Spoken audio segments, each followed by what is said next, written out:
Good evening. आज की हमारी क्लास में हम करेंगे चक्रवर्ती ब्याज का सेकंड पार्ट। पहला पार्ट हमने अपलोड कर दिया है, आप उसको देख सकते हो, जहाँ पे हमने 2 साल का चक्रवर्ती ब्याज निकालने का कॉन्सेप्ट सीखा। आज हम 2 साल का चक्रवर्ती ब्याज कैसे निकलता है कुछ क्वेश्चन लेंगे और उनको सोल्व करेंगे। तो चलिए स्टार्ट करते हैं।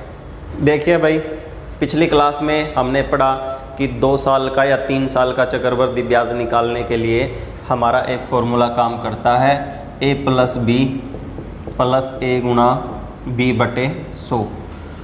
और इसी फॉर्मूले पे हमने चक्रवर्ती ब्याज के 2 साल के चक्रवर्ती ब्याज के 4 टाइप निकालने सीखे। आज हम उन 4 टाइप से और कुछ और भी नए टाइप हो सकते हैं, कुछ क्वेश्चन लेंगे और सोल्व करेंगे।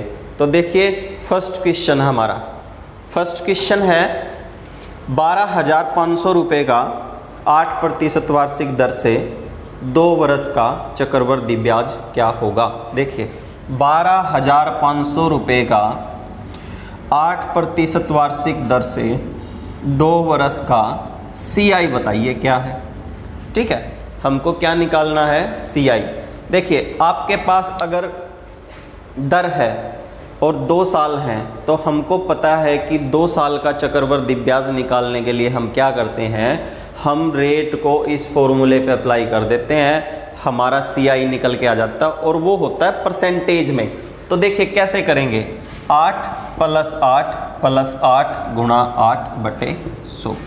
अगर मैं इसको सोल्व कर देता हूँ तो हमारा कितना निकल के आ जाएगा, 16.64%। और 2 साल में 12,500 रुपये पे 8% वार्षिक दर पे आपको परसेंटेज में चक्रवर्ती ब्याज के रूप में 16.64% का ब्याज मिलेगा।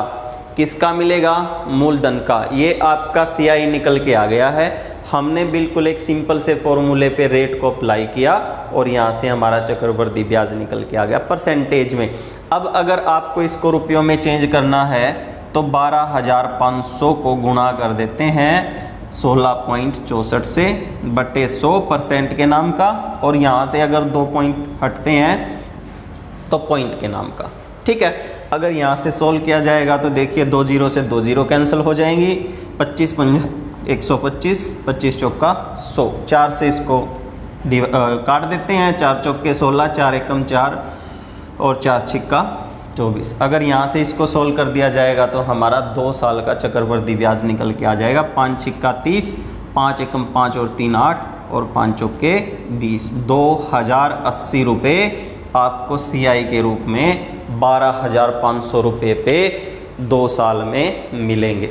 ठीक है, तो इस तरह से हम बिल्कुल ईजिली किसी भी क्वेश्चन को इस फॉर्मूले पे अप्लाई करके आराम से निकाल सकते हैं। ठीक है, तो 2 साल का चक्रवर्ती ब्याज निकालने के लिए मैंने क्या किया, मैंने जो दर है उसको इस फॉर्मूले पे अप्लाई कर दिया, और इस फॉर्मूले पे अगर अप्लाई कर देंगे तो हमारा CI निकल के आ जाएगा, जो कि परसेंटेज में होगा। अब परसेंटेज से रुपयों में चेंज करने के लिए मल्टीप्लाई कर दिया जाएगा उसको प्रिंसिपल अमाउंट से। मूलधन से अगर हम उसको मल्टीप्लाई कर देंगे जो हमने निकाला है परसेंटेज में, तो हमारा रुपयों में आ जाएगा निकल के। तो रुपयों में हमको CI के रूप में कितने रुपए मिलेंगे, 2,080 रुपये। क्लियर, समझ में आया। चलो आगे देखिए भाई, नेक्स्ट क्वेश्चन है, किसी धन पर 8% वार्षिक दर से 2 वर्ष का चक्रवर्ती ब्याज और साधारण ब्याज का अंतर 480 रुपये है, वह धन कितना है। देखिए, हमसे अब की बार धन पूछ लिया गया, मूलधन पूछ लिया गया, और हमको 2 साल का 8% वार्षिक दर से साधारण ब्याज और चक्रवर्ती ब्याज का अंतर दे दिया गया। देखिए, हमको पता है कि चक्रवर्ती ब्याज निकालने के लिए हमारा एक फॉर्मूला काम करता है, A plus B plus A गुणा B बटे 100। इसको अगर हम दर को इस पे अप्लाई कर देंगे तो हमारा क्या निकल के आ जाएगा, चक्रवर्ती ब्याज। और साधारण ब्याज हमको पता है कि हर साल साधारण ब्याज सेम बढ़ता है। अगर 1 साल की दर 8% है तो अगले साल भी 8 ही बढ़ेगा, उससे अगले साल भी 8 ही बढ़ेगा। तो देखिए, SI और CI। ठीक है, अब हमको पता है कि 8% पे 2 साल का अगर मैं SI निकालता हूँ, साधारण ब्याज निकालता हूँ, तो क्या होगा, समय और दर को मल्टीप्लाई कर देते हैं, हमारा SI निकल के आ जाएगा। तो ये हो जाएगा हमारा 16%। अब हमको निकालना है CI निकालने के लिए हम दर को जो है अप्लाई करते हैं A + B + A × B / 100 पे, और हमने पिछले क्वेश्चन में 8% पे ही कितना निकाल लिया था CI 16.64%। तो देखिए यहाँ से हमको पता लग गया कि अगर मैं इतने मूलधन पे इनका SI निकालता हूँ तो 16% मिलता है, CI निकालता हूँ तो 16.64% मिलता है। तो दोनों का जो डिफरेंस होगा, जो रेट का अंतर होता है 0.64%, वही अंतर आपका ब्याज का मिलेगा, क्योंकि दर ही ब्याज होता है, ब्याज ही दर होता है, और ब्याज रुपयों में होता है और दर जो है परसेंटेज में होती है। तो ब्याज का अंतर रेट के अंतर के क्या होगा, समान होगा, इक्वल होगा। ठीक है, तो एक तरीका मैंने आपको ये बताया निकालने के लिए, अंतर आपको निकालना है तो पिछली क्लास में। दूसरा तरीका मैंने बताया कि यही आपका क्या होता है, साधारण ब्याज और चक्रवर्ती ब्याज का अंतर होता है। तो हम रेट को यहाँ पे अप्लाई कर सकते हैं, 8 × 8/100। यहाँ से भी आपका क्या निकल के आ जाएगा, डिफरेंस निकल के आ जाएगा। ठीक है, चक्रवर्ती ब्याज और साधारण ब्याज का अंतर। और तीसरा तरीका मैंने बिल्कुल आपको सिंपल छोटा, आप देखते ही कैलकुलेट कर लो, ऐसा बताया। मैंने आपको बताया कि कोई भी आपको साधारण ब्याज और चक्रवर्ती ब्याज निकालना है तो हम क्या करेंगे, अगर हमारी दर दोनों साल के लिए समान है तो उस दर का स्क्वायर ही हमारा क्या होगा, अंतर होगा। अगर मैं इसको यहाँ से सोल्व कर देता हूँ तो 0.64% हमारा क्या निकल के आ जाएगा, डिफरेंस निकल के आ जाएगा। तो ये 3 तरीके हैं अंतर निकालने के लिए। तो हम जो है, हमको जो है साधारण ब्याज और चक्रवर्ती ब्याज का अंतर पता लग गया। ये भी अंतर है हमारा 0.64% और 480 भी क्या है, डिफरेंस है। डिफरेंस के इक्वल हो जाएगा। अगर दोनों को इक्वल कर दिया जाए तो 0.64 × 100। यहाँ से अगर इसको सोल्व करें तो देखिए, 1-2 पॉइंट के नाम की 0 और ऊपर जाएंगी उठ के, और जब यहाँ से इसको सोल्व करेंगे तो हमारा क्या निकल के आ जाएगा, मूलधन निकल के आ जाएगा, आंसर निकल के आ जाएगा। ठीक है, तो यहाँ से इसको सोल्व कर लेते हैं। देखिए 8 × 8 = 64, 8 × 6 = 48। ठीक है, 8 × 7 = 56 और 8 × 5 = 40। तो 75,000 रुपये आपका क्या है, मूलधन है। वो धनराशि है आपकी 75,000 रुपये। ठीक है, तो हमने क्या किया, अंतर को अंतर के इक्वल में पुट कर दिया। और साधारण ब्याज और चक्रवर्ती ब्याज का अगर आपको अंतर निकालना होता है तो अंतर निकलता है, जो दर होती है उसका स्क्वायर बाई 100 करेंगे तो हमारा अंतर निकल के आ जाएगा। क्लियर। देखिए नेक्स्ट क्वेश्चन, किसी धन पर 10% वार्षिक दर से दूसरे वर्ष का चक्रवर्ती ब्याज 132 रुपये है, तो वह धन बताइए क्या होगा। देखिए एक धन है और 10% पे दूसरे साल का जो CI मिलता है, जो चक्रवर्ती ब्याज मिलता है उस धन पे, वो 132 रुपये मिलता है। तो वो धन बताइए क्या है। ठीक है, देखिए हमको यहाँ पे रेट पता है और समय भी पता है, 2 साल है, जिसमें दूसरे साल का हमको क्या दे दिया, चक्रवर्ती ब्याज दे दिया। देखिए हमको पता है, मैंने आपको पिछले वीडियो में जब हमारा चैप्टर स्टार्ट हुआ तो मैंने आपको बताया कि जो है पहले साल का साधारण ब्याज और चक्रवर्ती ब्याज समान होता है। अगर पहले साल की रेट 10% है तो साधारण ब्याज और चक्रवर्ती ब्याज दोनों की ही 10% होगी। ठीक है, तो देखिए फर्स्ट ईयर में हमारी रेट जो होती है वो 10% होती है। अगर 10 है तो 10 ही रहेगी। ठीक है, लेकिन जब हम 2 साल का CI निकालते हैं तो हमको पता है कि 2 साल का CI निकालने के लिए हम ये फॉर्मूला यूज़ करते हैं। और अगर मैं 10% पे 2 साल का CI निकालता हूँ तो हमारा CI निकल के आ जाएगा 20 + 1 21%। तो 2 साल का CI जो है वो हो जाएगा हमारा 21%। ठीक है, फर्स्ट ईयर का हमारा हो जाता है 10%, जो रेट है वही मिलेगा हमको पहले साल में, लेकिन दूसरे साल में हमको कितना मिलेगा, 21% मिलेगा 2 साल में। 2 साल के बाद वो कितना हो जाएगा, 21% हो जाएगा।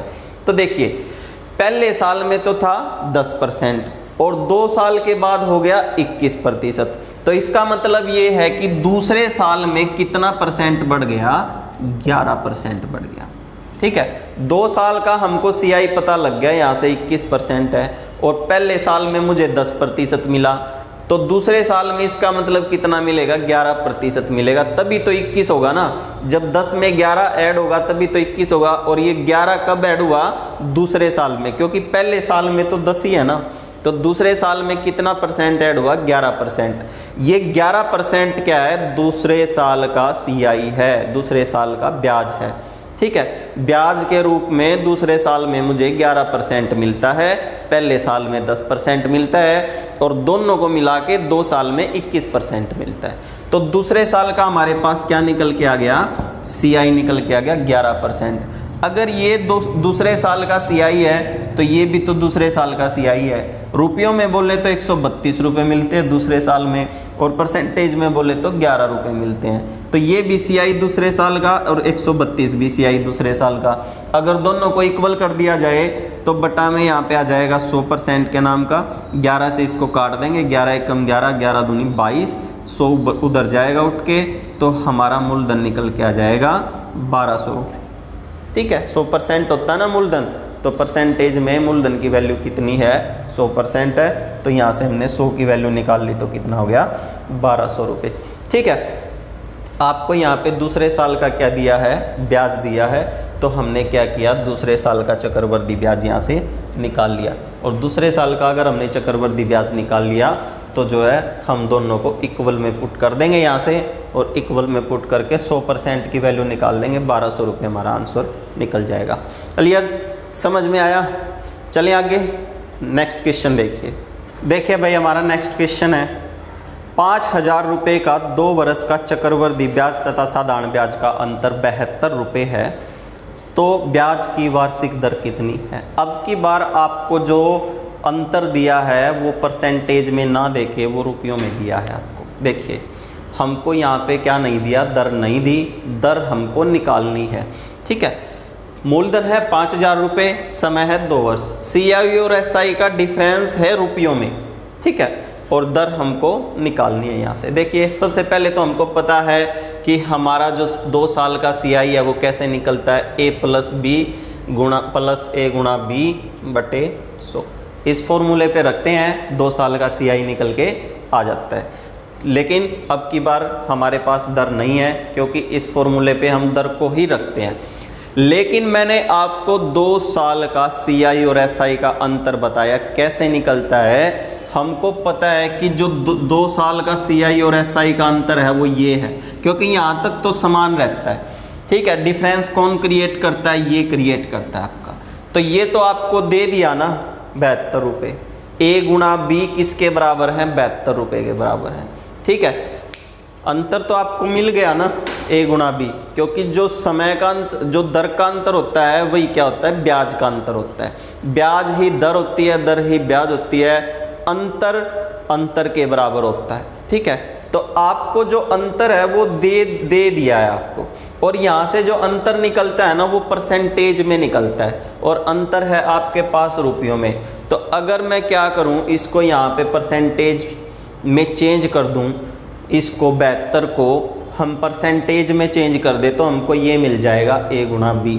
और अगर हमारी दर समान होती है तो हमको पता है कि जो 2 साल का CI और SI का डिफरेंस होता है वो एक परफेक्ट स्क्वायर होता है।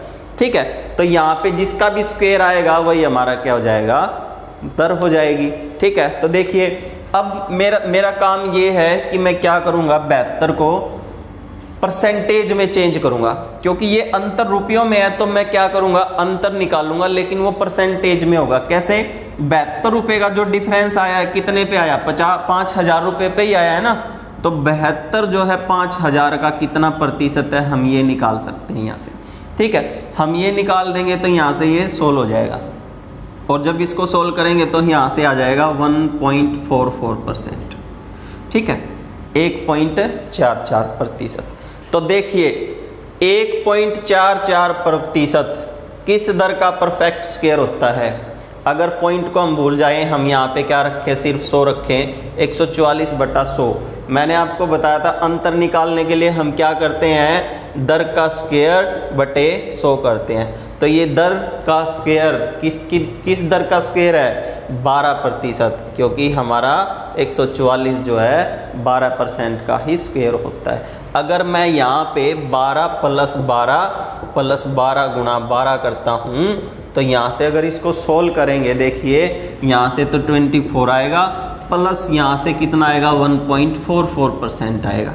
यही तो हमने निकाला है ना यहाँ पे, ठीक है। इसका मतलब हमारी दर क्या है? 12% है, ठीक है। तो अगर आपको रुपयों में अंतर दिया है तो आप उसको परसेंटेज में चेंज कर दो, वो एक परफेक्ट स्क्वायर निकलेगा हमारा, और वो परफेक्ट स्क्वायर जिस भी हमारी संख्या का है वही आपकी क्या होगी? दर होगी, ठीक है। अगर हमारा दर समान है, अगर एक साल में 5% मिलता है, दूसरे साल भी 5% मिलता है, अगर दर समान है तो इसका मतलब जो है हमारा दर जो है साधारण ब्याज और चक्रवृद्धि ब्याज का जो अंतर होगा वो एक परफेक्ट स्क्वायर होगा उस दर का, ठीक है। तो हमने यहाँ पे पता लगाया कि 72 जो है 5000 का कितना परसेंट है? 1.44% है, और 144 हमको पता है 12 का क्या होता है? स्क्वायर होता है। तो हमारी दर क्या निकल के आ जाएगी? 12%। क्लियर? चलो नेक्स्ट क्वेश्चन पे। ब्याज की किस दर से 20,000 रुपये का 2 वर्ष का चक्रवृद्धि मिश्र धन 24,200 रुपये हो जाएगा? ब्याज की किस दर से 20,000 रुपये 2 साल में 24,200 रुपये हो जाएंगे 2 वर्ष में, ठीक है। दोनों जो है 20,000 रुपये अगर मैं किसी को देता हूँ तो वो मुझे 2 साल के बाद 24,200 रुपये रिटर्न करेगा। ये हमारा क्या है? मिश्र धन है, ये हमारा मूलधन है। तो देखिए अगर मैं किसी को 20,000 रुपये देता हूँ और 2 साल के बाद वो मुझे 24,200 रुपये देता है, तो इसका मतलब उसने ब्याज के रूप में मुझे कितने रुपए दिए? 4200 रुपये दिए। 4,200 रुपये ब्याज के रूप में देता है, और ब्याज है चक्रवृद्धि, ठीक है। ब्याज क्या है? CI है, कंपाउंड इंटरेस्ट है, ठीक है। तो ये हमारा क्या निकल के आ गया? ब्याज आ गया। और ब्याज ही क्या होती है? दर। ब्याज रुपयों में होती है, दर परसेंटेज में होती है। तो हम क्या करेंगे? इसको अगर परसेंटेज में हम चेंज कर दें ब्याज को, तो मुझे ये पता लग जाएगा कि 2 साल में उसे कितना परसेंट क्या मिला है? CI मिला है। तो 4200 जो है किसका? 20,000 का कितना प्रतिशत है? यहाँ से हम इसको सोल्व कर देते हैं। 2 0 से 2 0 कट जाएगी, 2 0 से 2 0, 21% आ जाएगा निकल के। और 21% किस दर का 2 साल का चक्रवृद्धि ब्याज होता है? हमको पता है कि अगर मैं 10 + 10 + 10 गुणा 10 करता हूँ तो यहाँ से हमारा 20 + 1 21% का 2 साल का CI निकल के आता है। इसका मतलब हमारी दर क्या है? वो 10% है, ठीक है। दर क्या हो जाएगी? 10%। जो धन दिया गया है 20,000 रुपये, वो 10% पे दिया 2 साल के लिए, ठीक है। हमने सीधा ही क्या किया? जो ब्याज था उसको परसेंटेज में चेंज कर दिया, क्योंकि ब्याज ही दर है और दर ही ब्याज है, ठीक है। 2 साल का था तो मैंने 2 साल का उसका परसेंटेज में निकाल लिया, तो वो 21% आ गया निकल के। और मुझे पता है कि 21% 2 साल में 10% की वार्षिक दर पे चक्रवृद्धि ब्याज होता है, ठीक है। क्लियर? तो इस तरह से हम इसको बिल्कुल आराम से निकाल सकते हैं, ठीक। तो ये हमारे कुछ 4-5 क्वेश्चन थे जो 2 साल से रिलेटेड थे। आपको आज का वीडियो कैसा लगा कमेंट करके ज़रूर बताइए। अगले वीडियो में हम इससे आगे चलेंगे और 3 साल का चक्रवृद्धि ब्याज निकालना सीखेंगे। तो अगर आपने चैनल को सब्सक्राइब नहीं किया और अगर आपको हमारे वीडियो अच्छे लगते हैं तो आप जो है चैनल को सब्सक्राइब कर सकते हो। मिलते हैं अगले वीडियो में, तब तक के लिए गुड बाय।